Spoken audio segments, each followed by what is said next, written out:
মাছ যাবে। আপনি কোথা থেকে আসছে? আমি কুষ্টিয়া থেকে আইছি। কুষ্টিয়া থেকে? জি। আপনার যদি আজকে এখানে বসে নেবেন আপনার কত টাকা খরচ হয়েছে? 90,000 টাকা খরচ হয়েছে আমার।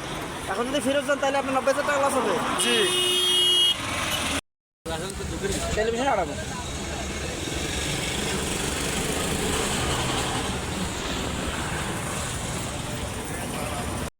ভিডিও করে দিব। মাছ কোথা থেকে?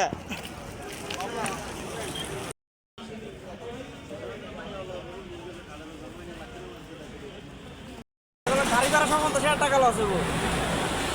কারণ মাছ মানে এখানে আপনার আর কোনায় দেব এখানে ফালাই দেওয়া লাগতো না। মাছ মানে ফালা দিতে দেবো। তার কই কি দিব যদি না পারে ফালাই দেওয়া লাগতো না।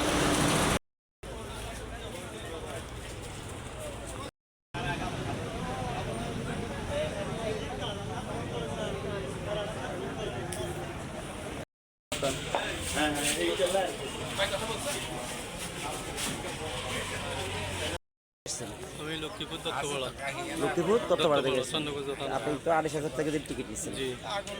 28,000 টাকা ছাড়া আপনার আনুষঙ্গিক খরচ নিয়ে কত টাকা লস হতে পারে? 25,000 টাকা আমার খরচ আছে। আপনার তো মনে পিঁপড়া ডিম নেন, জি।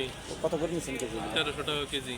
তা আজকে যদি তাইলে প্রতিযোগিতা না হয় তাহলে আপনাদের তো এই যে আমাদের এই লসটাকে বহন করবে 28,000 টাকা মতো loss হবে। সারা বাংলাদেশ থেকে এইভাবে সবাই কারো 50,000 60,000 70,000 যার যার সামর্থ্য অনুযায়ী খরচ করে এখানে আসছে দূর দূরান্ত থেকে। এখন আজকে যদি এরাই ডিসিশন খেলা হবে না তাহলে আমরা কি করবো? এত টাকা খরচ করে আমাদের টাকাটা বহন করবে কে? লসটা বহন করবে কে?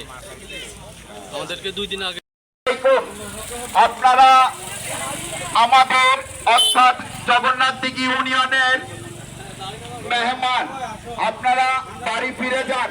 জগন্নাথ দিঘিতে কোন প্রকার মৎস্য শিকারের জন্য অনুমোদন গ্রহণ করা হয়নি। প্রচারে জগন্নাথ দিঘি ইউনিয়নবাসী